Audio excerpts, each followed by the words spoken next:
Hello students of second year, good afternoon all of you.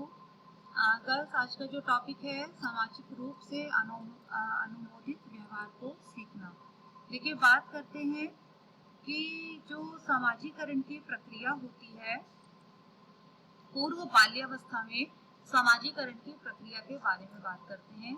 देखिए, ये कुछ जो टॉपिक है सामाजिक विकास का ही से मिलता जुलता है, लेकिन अगर सामाजिक विकास और सामाजिकरण की प्रक्रिया एक जैसी होती है, लेकिन जो पूर्व बाल्यावस्था में सामाजिकरण की प्रक्रिया है उसके तीन प्रमुख अंग होते हैं और इनको एक दूसरे से अलग नहीं किया जा सकता। ये सारी प्रक्रियाएं, जो तीनों प्रक्रियाएं होती हैं, ये साथ होती हैं।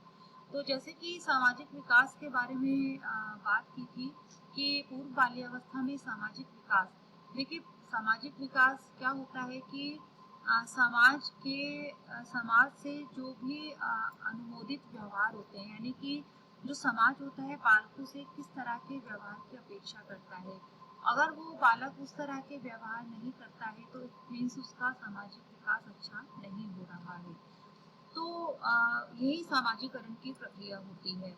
तो पूर्व बाल्यावस्था में जो सामाजिकरण की प्रक्रिया के अंतर्गत तीन प्रमुख रूप से प्रक्रियाएं होती हैं। कौन कौन सी होती हैं कि अगर इनमें से कोई सी भी एक प्रक्रिया ना हो तो बालक का सामाजिकरण असफल हो जाता है।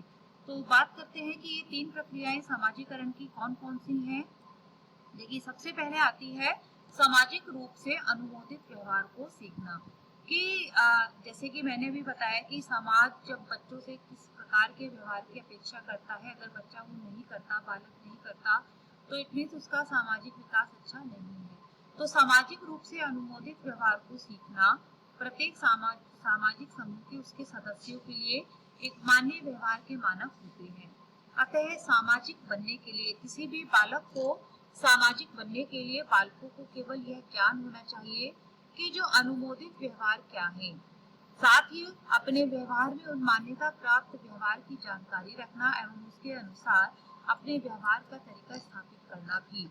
देखिए, अगर सरल भाषा में हम इसको बताएं कि सामाजिक रूप से अनुमोदित व्यवहार, कि समाज के कुछ अपने व्यवहार होते हैं, कुछ नियम होते हैं, कुछ रीति रिवाज होते हैं एक परिवार के, एक समाज के। तो अगर बच्चा उन नियमों का उल्लंघन करता है, उनका पालन नहीं करता है जो समाज द्वारा बनाए गए हैं एक सभ्य नागरिक बनने के लिए, एक सामाजिक बनने के लिए, सामाजिक प्राणी बनने के लिए, तो अगर वो अपने व्यवहार में उनको मान्यता नहीं देता है तो इसका अर्थ ये हुआ कि उसका जो सामाजिकरण है वो सही नहीं है, उसका सामाजिक विकास सही से नहीं हो रहा है। साथ ही उसको अपने व्यवहार में उन्हीं तरीकों को स्थापित करना चाहिए जैसा कि समाज अपेक्षा रखती है। समाज के जो कार्य हैं उनका उल्लंघन करके, उनसे दूर रहकर कोई भी व्यक्ति को सामाजिक प्राणी नहीं कहा जा सकता। तो सामाजिक रूप से अनुमोदित व्यवहार को सीखना भी एक सामाजिकरण की प्रक्रिया होती है। द नेक्स्ट आता है बच्चों, सामाजिक मान्यता प्राप्त भूमिका को निभाना। कि प्रत्येक सामाजिक समूह के अपने कुछ प्रचलित व्यवहार होते हैं, आदर्श होते हैं, जिन्हें सावधानी पूर्वक स्पष्ट किया जा सकता है एवं ऐसे प्रकार के व्यवहार की समाज के सदस्यों से अपेक्षा की जाती है। देखिए बच्चों, पहले तो मैं आपको क्लियर कर देती हूँ कि समाज से अर्थ एक समुदाय से भी हो सकता है। देखिए, समुदाय क्या है कि अपने कोई भी जाति है, धर्म है, उसका एक अपने उन सदस्यों का एक समुदाय भी समाज कहलाता है। वैसे तो अगर देखा जाए तो कई सदस्यों को मिलकर परिवार बनता है, परिवार से मिलकर समाज बनता है, और समाज भी अलग अलग जाति, धर्म, उनके जिसको हम समुदाय बोलते हैं उनको मिलाकर बनता है। तो यहाँ उसी चीज के लिए हम बात करेंगे कि जो भी किसी भी जाति धर्म को लेकर जो अपनी कम्युनिटी होती है, एक समाज होता है, उनके व्यवहारों को, उनके आदर्शों को, वो रीति रिवाजों को अपनाना। जो भी हमारे समाज में, हमारे समुदाय में हमारे आदर्श हैं, हमारे रीति रिवाज है, अगर कोई भी व्यक्ति अपने समाज, अपने समुदाय से अलग हटके कार्य करता है तो हमेशा उसकी निंदा होती है। ठीक है, वो कभी भी अपने समुदाय में हमेशा उसको की निंदा होती है और उसको जो भी समाज स्वीकृत नहीं करता है। तो प्रत्येक सदस्य के लिए व्यवहार की समाज के सदस्यों से अपेक्षा की जाती है। समाज के प्रत्येक सदस्य के लिए अनुमोदित भूमिकाएं भी होती हैं जिन्हें उसके सदस्यों को निभाना होता है। माता पिता और बच्चों की भूमिका तथा शिक्षक एवं विद्यार्थी की भूमिका। देखिए, अगर अब बात करें कि एक परिवार को लें या समाज को लें या फिर कोई विद्यालय है, तो वहाँ पर भी सभी जो सदस्य होते हैं, जो भी व्यक्ति है, उसकी अलग अलग कर्तव्य होते हैं, अलग अलग भूमिकाएं होती हैं जिन्हें उसे सामाजिक तौर से निभाना होता है। तो सामाजिक मान्यता प्राप्त भूमिका को निभाना भी एक सामाजिकरण की प्रक्रिया कहलाती है। सामाजिक अभिवृत्तियों का विकास। देखिए, सामाजिकरण की प्रक्रिया के लिए या व्यक्ति का सामाजिक बनने के लिए बालकों को सामाजिक व्यक्ति तथा सामाजिक क्रियाओं के अनुरूप होना भी आवश्यक होता है। अगर वो ऐसा कर पाते हैं तो उनका सामाजिक समायोजन अच्छा होता है एवं सामाजिक समूह के सदस्यों द्वारा उन्हें स्वीकार कर लिया जाता है। इस प्रकार बालक की सामाजिक अभिवृत्तियों का विकास होता है। देखिए, सामाजिक अभिवृत्तियां भी काफी हद तक इसी तरह से हैं कि जो समाज में रहकर जो कार्य किए जाते हैं। अब मान लीजिए, छोटे बालक का स्कूल अगर वो विद्यालय जाना प्रारंभ करता है तो वहाँ पर बहुत से ऐसे कार्य होते हैं जो उसको समाज के संपर्क में लाते हैं। बहुत सी प्रतियोगिताएं होती हैं, खेलकूद की प्रतियोगिताएं होती हैं, बहुत से ऐसी प्रतियोगिताएं होती हैं जिससे उसको बाहर निकलने के अवसर प्राप्त होते हैं, अपनी क्रिएटिविटी को दिखाने के अवसर प्राप्त होते हैं। तो ये क्या होता है कि सामाजिक अभिवृत्तियों का विकास, कि अगर बालकों में सामाजिक अभिवृत्तियों का विकास हो रहा है तो वो सामाजिकरण की प्रक्रिया उसके अंदर हो रही है, वो उसका सामाजिक विकास सही तरह से हो रहा है। तो बालक को अब अगर हम कहीं बात करें कि सामाजिकरण की प्रक्रिया में, जैसे कि आपने पढ़ा कि समाज से के अनुमोदित व्यवहार को सीखना, सामाजिक मान्यताओं को अपनाना, साथ ही सामाजिक अभिवृत्तियों का विकास बालकों में होना एक सामाजिकरण की प्रक्रिया के लिए अत्यंत ही आवश्यक होता है। अगर इन तीनों ही प्रक्रिया में के विकास में बालक पिछड़ जाएगा तो इसका अर्थ ये है कि उसकी सामाजिकरण की प्रक्रिया सही से नहीं हो रही है। सामाजिक एवं असामाजिक व्यक्ति। देखिए, बात करते हैं कि सामाजिक और असामाजिक व्यक्ति। अगर हम सरल भाषा में कहें कि जो समाज की मान्यताओं को, रीति रिवाजों को का पालन करता है, उनको फॉलो करता है, तो वो सामाजिक प्राणी कहा जाता है, सामाजिक व्यक्ति कहा जाएगा। और इसके विपरीत अगर कोई व्यक्ति अपने समुदाय में, अपने रीति रिवाजों में, अपनी परंपराओं का उल्लंघन करता है तो उसे असामाजिक व्यक्ति कहा जाएगा। तो सामाजिक तथा असामाजिक शब्दों का प्रयोग दैनिक जीवन की भाषा में इतनी स्पष्टता से किया जा सकता है कि इनका वास्तविक अर्थ समझना कठिन हो जाता है। समाज में जो विभिन्न प्रकार के व्यक्ति पाए जाते हैं जिन्हें उनकी विशेषताओं के आधार पर निम्न श्रेणियों में रखा गया है, जैसे कि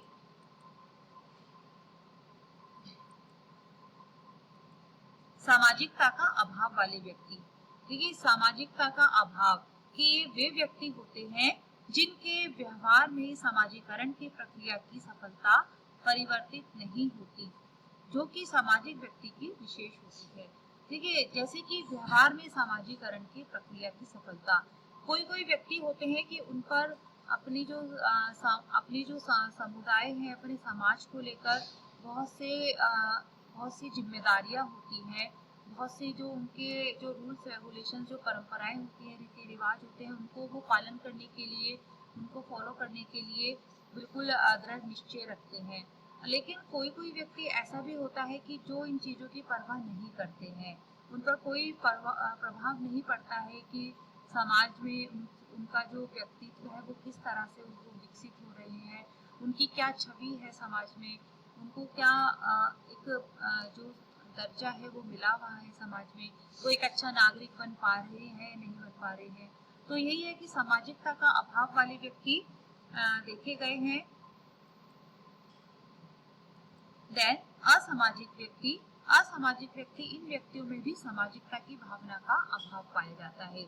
ये व्यक्ति इस बात से अनजान रहते हैं कि सामाजिक समूह की इनसे क्या अपेक्षाएं हैं। देखिए, कोई भी सामाजिक समूह है, कोई भी अपना समुदाय है, कि वो अपने जो समाज में रहने वाले व्यक्ति हैं उनसे कोई ना कोई अपेक्षा रखता है, लेकिन जब वो इन अपेक्षाओं पे खरा नहीं उतरता है तो इट मीन्स उसमें सामाजिकता की भावना का अभाव होता है। समाज की अपेक्षाएं पूरी नहीं करता है और इस प्रकार से ये समाज द्वारा स्वीकृत नहीं किए जाते हैं। अक्सर देखा जाता है कि कोई भी व्यक्ति अगर किसी भी अपने समाज में रहकर किसी भी नियमों का उल्लंघन करता है तो उसे समाज द्वारा स्वीकृत नहीं किया जाता, उसकी निंदा होती है। तो ये असामाजिक व्यक्ति उसी श्रेणी के अंतर्गत आते हैं। देन नेक्स्ट है गर्ल्स, समाज के विपरीत व्यवहार करने वाले व्यक्ति। देखिए, समाज के विपरीत व्यवहार करने वाले व्यक्ति ऐसे होते हैं कि जो कभी कभी कानून का भी उल्लंघन करते हैं, अच्छे नागरिक नहीं बन पाते हैं। जो भी समाज, जो भी राष्ट्र के और देश के हित में जो कानून बनाए गए हैं, जो नियम बनाए गए हैं, उनका उल्लंघन करते हैं। तो समाज के विपरीत अगर एक छोटे स्केल पर देखा जाए तो अपने समुदाय के विपरीत व्यवहार करने वाले, और अगर देश बड़े लेवल पर देखा जाए तो अपने देश और राष्ट्र के हित में जो अपने नियमों का उल्लंघन करते हैं, उनकी परंपराओं को मानते नहीं है, तो वो भी समाज के विपरीत व्यवहार करने वाले व्यक्ति माने जाते हैं। इस प्रकार की श्रेणी में वे व्यक्ति आते हैं जो यह तो जानते हैं कि समाज के अन्य सदस्यों की उनसे क्या अपेक्षाएं हैं, किंतु उनमें समाज विरोधी अभिवृत्तियां पाई जाती हैं। देखिए, उन्हें पता तो रहता है कि अन्य सदस्यों की उनसे कुछ अपेक्षाएं हैं जिनको वो पूरा भी कर सकते हैं, लेकिन उनमें जो समाज विरोधी अभिवृत्तियां पाई जाती हैं वो उनको समाज के विपरीत व्यवहार करने के लिए विवश कर देती हैं। तो यही समाजीकरण की प्रक्रिया होती है कि समाज जिन व्यवहारों को व्यक्ति से अपेक्षा रखता है उनको पूरा करना, उनको अनुमोदित व्यवहारों को करना, सामाजिक अपनी एक भूमिका निभाना, सामाजिक प्राणी होने की, तो ये सब सामाजिकरण की प्रक्रिया कहलाती है या फिर सामाजिक विकास कहलाता है।